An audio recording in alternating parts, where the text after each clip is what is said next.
Officer here, primarily in the high school and middle that's why you're school. appointed. My contact email is here, and if you would like to ask the presentation, I can provide that as well too. Okay, so kind of some topics that we're going to cover today. If there's something that you still have a question on, or something I didn't cover and you would like some information on it, please feel free to reach out. If I don't have the answer now, I can find it and let you know at a later time too. Okay, so social media. I get asked all the time, what age should my kid get social media? What age should I let him have Snapchat? Right, and I don't think it'd be fair to me to sit here and give you a blanket statement to say, yep, at 13, every kid is ready for social media or Snapchat. Right, that's just the truth of the reality is that's not how it works. As parents, we know our kids the best, right? So it comes down to knowing your kid and knowing when you think they'll be able to handle social media, and when they're at that point where they're mature enough to responsibly use social media. And as a disclaimer too, I'm going to cover some topics in here that will probably make you never want to allow your kid to have social media, you know. But at the end of the day, it is a great resource, and it's not all bad, right? I know as a kid I used social media specifically to connect with my family that was spread out across the country. So there are definitely some positive aspects of social media. It's not all bad despite my PowerPoint here. Okay, so starting off with Snapchat. Snapchat's actually super impressive with the resources that they have out there for parents. This website here is structured towards parents here. It basically describes Snapchat, how it works, what you can do as a parent, parental controls. It allows you to see your kid's friend list on Snapchat. It allows you to do a lot of things to make sure that your child is using Snapchat appropriately. And one cool thing with Snapchat is they lay this out as well too. Basically, when you sign your kid up for Snapchat, what should I be doing, right? And this lays it all out for you here too. One thing that I thought was interesting was sign up with a real age. So if your kid's on there at like 13 years old, right? And normally on social media you put your age really high so it actually lets you have it, right? But if you use like 13, my real age, that will structure the sort of content that's provided for your kid. Or kind of how the friends list works, if you can accept anybody or if a parent has control over that. So if you're just getting into Snapchat or if your kids are asking for Snapchat on their phones, this would be a great resource to go to or utilize. I strongly suggest it. And then another thing with Snapchat too is it has location access. So how Snapchat works is when you're at a higher age, anybody can try to add you and you may not even know who they are. And that can be a scary thing when maybe you're sharing your location. Right? We don't want anyone to know where my child is at all times, which can be kind of a scary thought. So that's one thing to keep in mind if you are going towards Snapchat is just sharing that location. And one thing I always tell all my students when I'm presenting is snaps never truly get deleted. Right? When you put that timer on that Snapchat and you send it, and they can only see it for 3 seconds, that's not how it actually works. Right? Once you click send, it's out on the internet forever. And that's not even to say that the person you're sending it to is not going to take a screenshot. They're not going to screen record it, or they don't have other apps that allow them to save it without you knowing, right? So I'll say this later in my PowerPoint as well too, but if you don't want your grandma to see it, don't send it. That's how I dealt with it. Instagram too, they have some other good resources for parents as well. They have like a time limit there, and you can see the followers list to make sure that your kid is following or has appropriate followers that you know and aren't just complete strangers. And the privacy settings as well too. It really allows parents to go through and like what your child can and can't see or access on Instagram. So definitely good to look into here when you're looking to get into social media for your kid. Be Real. Show of hands. Who knows what Be Real is or has heard of it? So kind of a newer app. I see 2 hands. So kind of a newer app. It's not all bad, but one thing I like to just add in this presentation is Be Real. How it works is you get this prompt at some point throughout the day, and it says you have 2 minutes, capture what you're doing right now. And it's location based too. So a lot of the times when you post that picture or whatever you're doing, there's a location attached to it too, right? And you can imagine if there's some stranger that's following your kid who has Be Real, and now every day they're seeing where they are, pictures of who knows what in the background or at home or whatever else, that can be definitely concerning. So again, not bad. They don't have any parental controls, but just something to be aware of as a parent. NetSmarts and Note to Protect. I'm sure a lot of you will recognize NetSmarts. I think they've been around forever. I think my whole entire life. I remember seeing them as a young kid too. 2 really good resources for parents when you're getting into social media or your child just having access to the internet. Know to Protect is Homeland Security based, and they're really making a push to end and spread the word about child extortion online. So two really good websites. They both have videos and resources, and they both have tip lines as well too, to report whatever that you need to report online. So these would be two good ones to write down if you're looking for more information or some additional resources as far as online media. Okay, hidden apps. So this is an interesting one, and maybe one that a lot of parents aren't aware of. So hidden apps are essentially apps that display a different logo up front, but to hide what's behind the app. So common ones that I've seen are apps that look like this, and then you open it up and you type in a password, and it opens up like a big file, and I have a picture in here I'll show you later, to like hidden pictures or videos or something that you don't want just sitting in your photo library. So it's, again, it just kind of hides what's behind that app. And I have an example coming up here as well too. But I've seen pictures and video or file vaults, and I've also seen like chat rooms. And dating apps. Cloak is one. This is what it looks like. So if you see it on your kid's phone, and you can actually hide apps inside of this. So, and say there's like dating apps or chat rooms or whatever else, you can take those apps and hide them behind this one. And actually how Cloak works is it's location based. So once you're home with your phone, it knows, okay, I'm home, my parents are around, and then it automatically moves those apps inside of this app, which is, who would come up with such a thing is horrible, right? But it's good to know about as a parent. Okay, so this is another example. So you see a calculator on your phone, you're like, awesome, my kid has 2 calculators on their phone, they're really taking math seriously, right? I'm really proud of them, they're working really hard, right? And so you click on it, Total lie. and it opens this up, right? And you're like, a password? Who needs a password to use a calculator, right? That's not how that works. So then, say you type in whatever password it is, and then it opens up to like this. So then you have a photo or video vault behind it, which does not appear anything like that on the home screen as you're looking at your phone. So not saying all kids use this, or it's super, super common, but just something to keep in the back of your mind. Here's me searching my kids' phones. Other hidden apps, these are what other ones look like as well too. Most common times it's like a safe or a locking key, but they can kind of fluctuate in what they look like. So just, again, something to keep in mind. Okay, so getting into sextortion here. This is relatively a newer term, something that's becoming more and more common, unfortunately. But essentially what sextortion is threatening to reveal sexual contact in exchange for money or sexual favors. I would say the money is probably a lot more common. I can share an example that I had a couple of years ago. It was a middle school student, and he had connected with someone that he thought was his similar age, thought it was a female, and they connected on Instagram, right? And they're talking on Instagram for a while, and then they eventually moved to Snapchat, and they're talking on Snapchat for a while, and all of a sudden, this who he thought was a girl asked him for a new picture, to exchange new pictures. And so he sends one, and then all of a sudden, just like this, the person snaps, and they're like, hey, I need $500, or I'm sending this to all of your friends and family, kind of thing, threatening them, blackmailing them, super scary.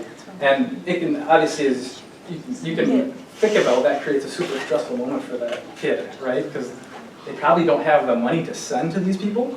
And it puts you in an awkward spot where you're going to have that conversation with your parents, like, how do I handle this? What do I do? I don't want everyone to see this picture of me. So it really does create those really stressful moments.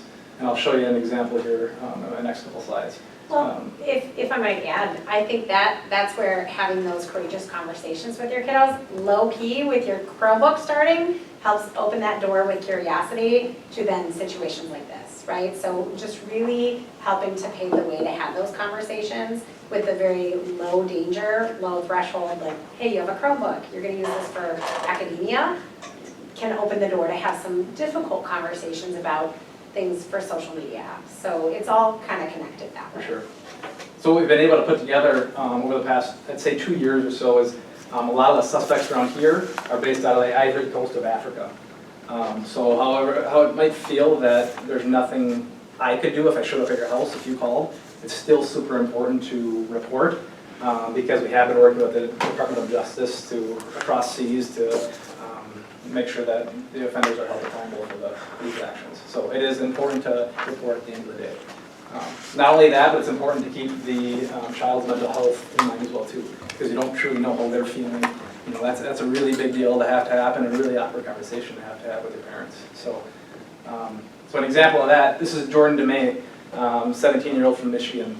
So he had something similar happen, connected through Instagram, sends a new picture to who we thought was another 17-year-old female. All of a sudden they started demanding money.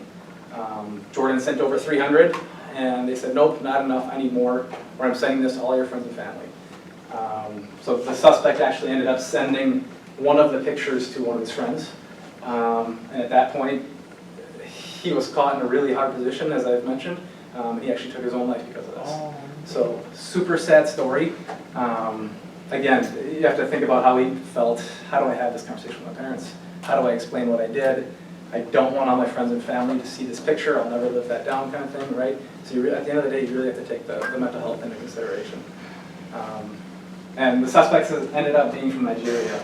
I will add, they ended up locating the suspects and extraditing them over to Michigan to be tried, and they're now sitting in prison right now. But still, a good example of something, again, to keep in mind. Take it down, another really good website to keep in mind. This was something relatively new that I found when I was doing research on these topics. It's a free service, and it's only for people under 18. And what it is if there's a new picture that is going around on social media, they essentially contract with a couple social media services here, and they can take it down if it's on those specific social media apps. The nice part about it is it's anonymous. You don't have to upload this picture to a site, and that would just be awkward to have to share that online. How I've understood how it works, and again, I'm a cop, so that's technology stuff goes right over my head, I promise. But essentially, you select the picture that was shared on social media. They assign some sort of identification number to it, and then they're able to browse these apps and find that same identification number, and then they're able to remove it and get it taken down off social media. So another really useful website to keep in mind as a parent. Sexting. School Resources Officer's worst nightmare. Sexting oftentimes happens on Snapchat. It's essentially sending, receiving, or forwarding sexually explicit messages, photos, or videos. And when I have these conversations with kids, I always tell them that, what you're sending, you may feel confident sending it to that person, but at the end of the day, they can be sharing it with their friends, they can be taking screenshots, they can be sharing it with half their class, right? Just not something we should be engaging in at this age. Obviously, way too young for that. And again, as I mentioned, content on the internet lasts forever. It's always out there, no matter where you send it, or even if there's a timer up there that says 3 seconds. So, again, this is one of those uncomfortable conversations that you're going to have with your kid once you get towards the social media. If you don't want your grandma to see it, don't send it. That's how I try to keep kids to remember that. Okay, ICAC. So a lot of you will recognize this gentleman down here, To Catch a Predator. So that's essentially what ICAC is. It's Internet Crimes Against Children. We have 3 of our staff members from the Sheriff's Office in the ICAC task force, including myself. And essentially, we target offenders using online technology to sexually exploit children. And this is kind of where it starts to get crazy. And I'll share some examples coming up here too, but unfortunately, it's like catching fish in a barrel. Okay? And one thing to keep in mind too, predators go where the children are, right? And back years ago, that was the playgrounds, that was the parks, that was where kids like to hang out, right? Now in today's digital era, kids are online, kids are on social media. That's where the predators are starting to go. Unfortunately, it's all too common out there. Again, I'll show some very local examples here. But it doesn't always happen in chat rooms or social media. I've heard Discord is a big one too. I actually went to a training this morning where Discord is being used more and more to target the gaming groups. So it unfortunately happens everywhere. Some common statutes that we charge out here is sexual exploitation of a child, which essentially is enticing children to engage in some sort of sexual conduct, mainly online. Possession of child pornography is a common one, and then exposing a child to harmful material. That essentially is like sending or sharing some sort of explicit images or videos to a child. So that's a good statute that we like to charge out in these cases specifically. Okay, so real life examples like I was talking about. This is David Weaver here, Cedarburg resident. So his deal was he was on like Skype and video calls with juveniles. And essentially he was recording and getting them to share explicit behavior over video calls, and then blackmailing them, saying if you don't do this now, I'm going to share it. If you don't do this, I'm going to share it. And when they raided his house, they had thousands of videos and files. It was disgusting. Mark Kemp's, he was on an app called Whisper, and his screen name was Daddy, which is super creepy on top of the rest of his behavior.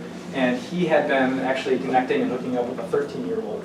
That was from the area, okay? And he was from Appleton, all right? And this one, I believe, was 2015 or 2014, if I'm not mistaken. So then he scheduled the meet up with a 16-year-old who he thought was a girl, ended up being the cops, and they took him down. But again, he's from Appleton, so super close, obviously. Joseph Valdez, he advertised himself online as a modeling coach USA, and that's how he tried to go about it. He was a modeling coach, and then he would request new pictures of juveniles. And how he got caught was he responded to a Craigslist post of actually a Seymour High School girl looking for babysitting jobs. He responded to her and then ended up getting taken down. But that's just how local and unfortunately common these things can happen, unfortunately. But I think there's benefit in sharing these, knowing that it doesn't just happen in big cities like New York or Chicago. This stuff is happening in Seymour or Appleton, right? Another example that I'll share from last year, actually, I had a high school student come into my office, and we were just nonchalant chatting. Kids like to come in there and have some free time. And she didn't say it, reporting it to me at all, but she made the comment. She's like, "Oh, my creepy uncle just messaged me again. That's so weird." And long story short, down the road, a couple weeks later, on an undercover social media account that I have, I added him on Facebook. And I'm not lying, within an hour he messaged me, "Hey, do I know you?" And I'm like, "Oh, we're off to the races. Like, this is all it takes." And he was, I want to say, in his 30s. And within a couple hours, he was sending explicit pictures and requesting. And I was an undercover, like, 14-year-old girl, I think my account was under. And he had just started talking to me, and within a few hours, he was sending and requesting, and it was disgusting.